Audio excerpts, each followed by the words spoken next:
नमस्कार दोस्तों, control system lecture series में आप सबका बहुत स्वागत है। दोस्तों, इस वीडियो में हम जो हमारा सेकंड ऑर्डर सिस्टम है उसके बैंडविड्थ को हम डिराइव करना चाहते हैं। तो इससे पहले वीडियो में हमने मैग्नीट्यूड कर्व ऑलरेडी प्लॉट की हुई है, वहीं से हमने ये ग्राफ लिया है। इस ग्राफ के अकॉर्डिंग दोस्तों जो बैंडविड्थ है वो क्या होगी। आपने देखा कि जब आपका इनपुट फ्रीक्वेंसी 0 होगा किसी भी सेकंड ऑर्डर सिस्टम्स के लिए, तो उस इनपुट फ्रीक्वेंसीज पे हमारा जो आउटपुट मैग्नीट्यूड है वो 1 होगा। धीरे धीरे दोस्तों हम इनपुट फ्रीक्वेंसीज को बढ़ाना स्टार्ट करेंगे तो हमारा आउटपुट भी बढ़ता चला जाएगा। एक पर्टिकुलर फ्रीक्वेंसीज के बाद हमारा जो आउटपुट है वो कम होना स्टार्ट हो जाएगा। वो पर्टिकुलर फ्रीक्वेंसी दोस्तों यहाँ पे आपको बता दूं, आपकी रेजोनेंट फ्रीक्वेंसी होती है, that is u of r. लेकिन दोस्तों ये आपका u ऑफ b है, यानी ये आपकी वो हाईएस्ट फ्रीक्वेंसी है जिस पे आपका आउटपुट जो वैल्यू है वो 1/√2 टाइम्स ऑफ इनिशियल वैल्यूज होगा, यानी इनिशियल वैल्यूज आपका 1 था। तो पर्टिकुलरली ये जो वैल्यू है ये होगी 0.707, यानी म्यू बी आपकी वो मैक्सिमम फ्रीक्वेंसी है जिस पे आपका आउटपुट जो एम्पलीट्यूड है वो 0.707 होगा। अगर आप इनपुट में इस फ्रीक्वेंसी से ज़्यादा फ्रीक्वेंसीज को बढ़ाओगे तो अब आपका जो आउटपुट एम्पलीट्यूड है वो 0.707 से कम हो जाएगा, जो कि एक नॉइज की तरह कंसीडर होगा। तो दोस्तों यहाँ पे जो बैंडविड्थ है वो क्या होगी, that is the range of your input frequencies, यानी 0 से लेके यू बी तक वो रेंज ऑफ फ्रीक्वेंसीज जहाँ पे हमें आउटपुट जो एम्पलीट्यूड है या तो 0.707 से ज़्यादा हो या 0.707 हो, यानी इस पर्टिकुलर वैल्यू से आउटपुट एम्पलीट्यूड कम ना हो, उस रेंज ऑफ फ्रीक्वेंसीज को दोस्तों हम बैंडविड्थ कहते हैं। सो ये जो बैंडविड्थ है, अब इसमें फाइनली आपको यू बी का एक्सप्रेशन निकालना होगा, वही आपका बैंडविड्थ का एक्सप्रेशन होगा। तो आपको ऑलरेडी पता है दोस्तों कि जो मैग्नीट्यूड है उसका एक्सप्रेशन हम ऑलरेडी डिराइव कर चुके हैं। अगर यहाँ पे नॉर्मलाइज्ड फ्रीक्वेंसी u को यू बी में पुट करूँ तो डेफिनेटली यू बी पॉइंट पे आपका जो आउटपुट एम्पलीट्यूड है वो आपका 1/√2 है, दैट इज 0.707। तो इस पर्टिकुलर कंडीशन पे when normalized frequency equal to u b, तो आपका जो मैग्नीट्यूड है that must be equal to 1/√2। तो दोस्तों इसी कंडीशंस को पुट करेंगे, एक्सप्रेशंस को सोल्व करेंगे और फाइनली हमारा यू बी का एक्सप्रेशन मिल जाएगा। तो यहाँ पे जो m है that must be equal to 1/√2, यानी जो m है दोस्तों वो आपका ये है, इसको लिख लेते हैं 1/√1 माइनस यू स्क्वेयर कंप्लीट का whole square plus 2 zeta u इस कंप्लीट का whole square that must be equal to 1/√2। अब इसके बाद दोस्तों क्या करेंगे, we have to square on the both sides and cross multiply. तो आपके पास जो एक्सप्रेशन बचेगा वो आपका होगा, यहां मैं लिख देता हूं squaring on both side and cross multiply.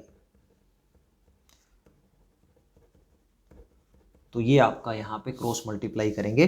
तो दोस्तों जब आप स्क्वेयरिंग ऑन बोथ साइड्स करेंगे तो जो 2 का जो अंडर रूट है ये भी कैंसिल होगा, इस पूरे एक्सप्रेशंस का अंडर रूट भी कैंसिल होगा। तो ये बन जाएगा आपका 1 minus u square whole square plus 2 zeta u इसका whole square that must be equal to 2।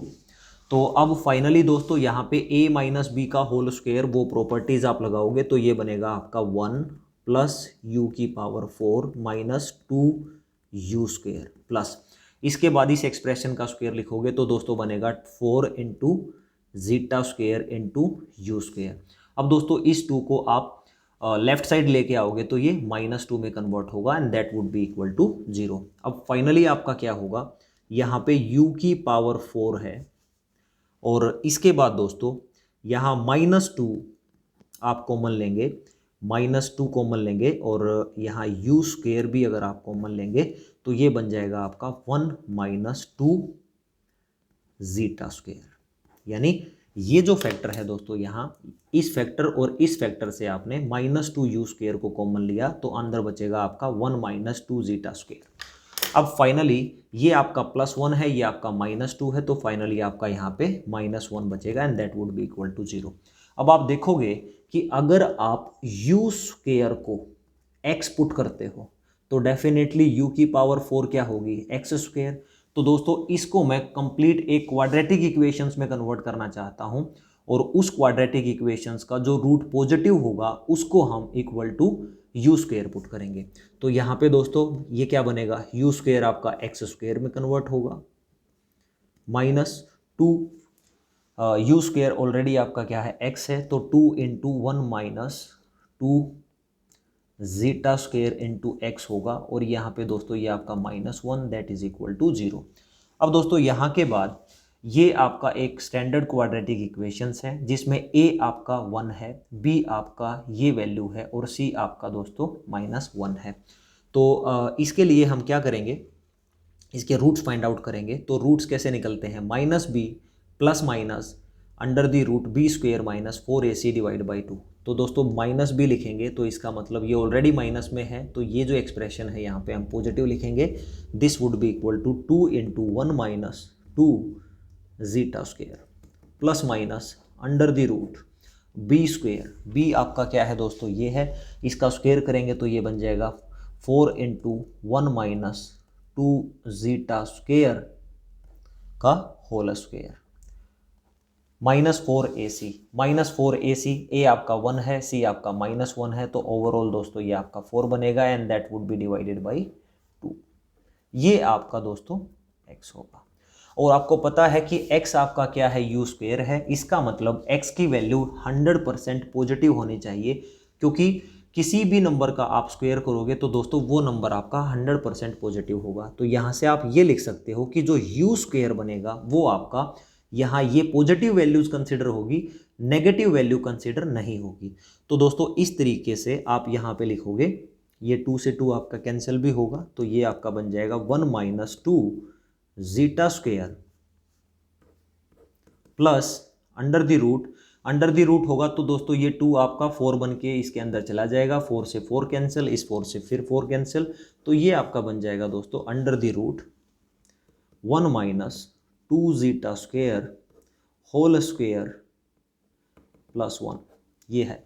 अब दोस्तों इसका आप क्या करोगे, taking square root on both sides, तभी आपका u निकलेगा। So square root on both sides, तो यहाँ जब आप स्क्वायर रूट्स लेंगे दोस्तों तो ये आपका जो u है, अब मैं इस u को ub लिख सकता हूँ, क्योंकि ये आपका at u equal to ub magnitude will become 1/√2, उसी कंडीशन से इस एक्सप्रेशंस को हमने डिराइव किया है। तो ये आपका बन जाएगा ub and that would be equal to complete जो है आपका अंडर रूट में आएगा और ये आपका बन जाएगा 1 माइनस 2 जीटा स्क्वायर प्लस इसके अंदर फिर से ये रूट, क्योंकि ऑलरेडी ये रूट्स में अवेलेबल था, 1 minus 2 zeta square whole square plus 1। तो ये है दोस्तों आपका बैंडविड्थ का सेकंड ऑर्डर सिस्टम्स का एक्सप्रेशन। और अगर कोई आपको कहे कि एक्चुअल जो बैंडविड्थ है उसका एक्सप्रेशन बताइए, क्योंकि ये आपकी नॉर्मलाइज्ड बैंडविड्थ है, तो एक्चुअल बैंडविड्थ के लिए क्या लिखोगे, जो आपका यू बी है that would be equal to omega b upon omega n. तो इसके लिए दोस्तों आप लिखोगे omega b that is equal to omega n into same expression, ये आपका सेम एक्सप्रेशन आप लिख देंगे, that would be equal to 1 minus 2 zeta square plus again under the root 1 minus 2 zeta square whole square plus 1। तो दोस्तों ये है आपका जो सेकंड ऑर्डर कंट्रोल सिस्टम आपका था उसका bandwidth expression.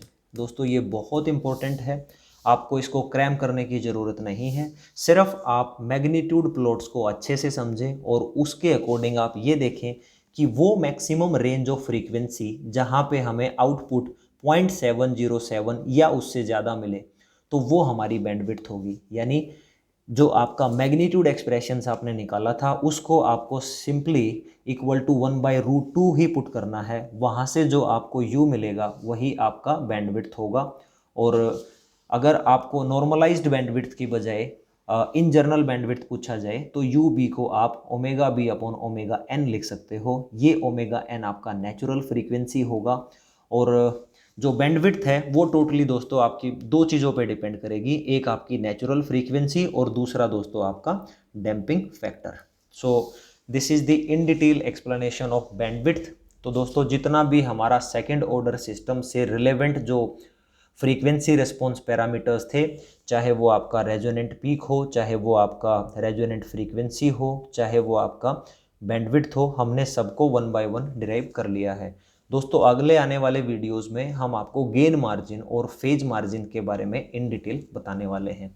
So this is the end of the video. Thank you so much for watching this video.